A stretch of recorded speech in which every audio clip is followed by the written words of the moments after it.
शहरमध्ये जे Shivajinagar metro station आहे त्याचं नाव बदलून सेंट मेरी करण्याचा निर्णय करण्यात आला आहे आणि यामुळे कुठेतरी या निर्णयावरती आता एक चौफेर टीका होताना पाहायला मिळते। पहिल्यांदा तर शिवाजीनगर स्टेशनचं नाव बदलून सेंट मेरी स्टेशन करणं याचा मी निषेध करतो।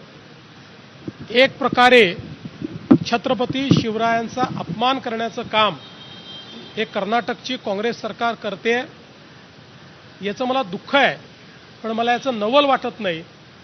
कारण छत्रपती शिवरायांना अपमानित करण्याची परंपरा ही काँग्रेसमध्ये जवाहरलाल नेहरू पंतप्रधान असतानापासून आहे, नव्हे तर त्यापूर्वीही स्वातंत्र्यपूर्व काळात डिस्कवरी ऑफ इंडिया हे जे पुस्तक पंडित जवाहरलाल नेहरूंनी लिहिलं होतं त्यामध्ये त्यांनी छत्रपती शिवाजी महाराजांच्या बद्दल ज्या प्रकारचं मत व्यक्त केलं होतं हे आपल्याला माहिती आहे। आणि तीच परंपरा महाराजांना अपमानित करण्याची ही सातत्याने आपल्याला काँग्रेसच्या सरकारमध्ये दिसते आहे।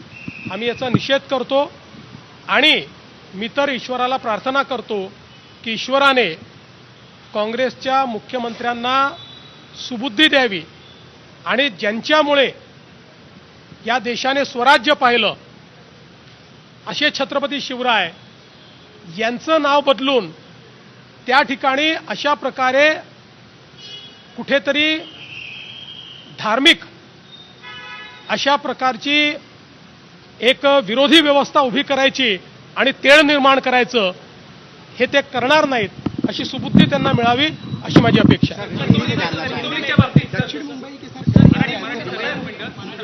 बाबतीत तुम्ही नागपूरचा उल्लेख केला, कोकण खानदेशचा उल्लेख केला, पण मराठवाडा ज्या भागात खरं तर अनेकदा बेरोजगारी हे देखील अशा पद्धतीचे आंदोलन ज्यावेळी होतात त्यामुळे एक मुख्य कारण त्यापैकी एक राहिलेले मराठवाड्याच्या बाबतीत येत्या काळात किंवा मागे जे प्रोजेक्ट झाले त्या संदर्भातली काही आढावा बैठक झाली। आज या 3 भागामध्ये गुंतवणूक आली असली तरी 15 दिवसापूर्वी ज्यावेळेस आम्ही घोषणा केली होती त्यावेळेस जास्तीत जास्त गुंतवणूक ही मराठवाड्यात होती।